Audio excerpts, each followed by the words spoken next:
じゃあこれからファーステックのドリル研磨機を使って10パイのドリルを研磨します。10パイなんで10のコレットを選択しまして、これをでセットして50に合わせて、まず平行にし、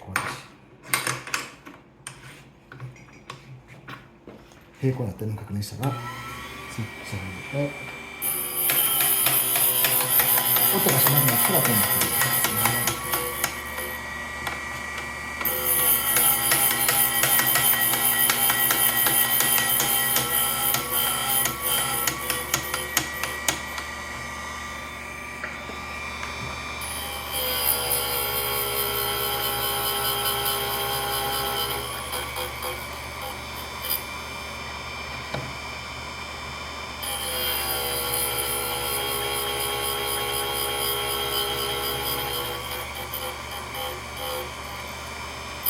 これで研磨完成です。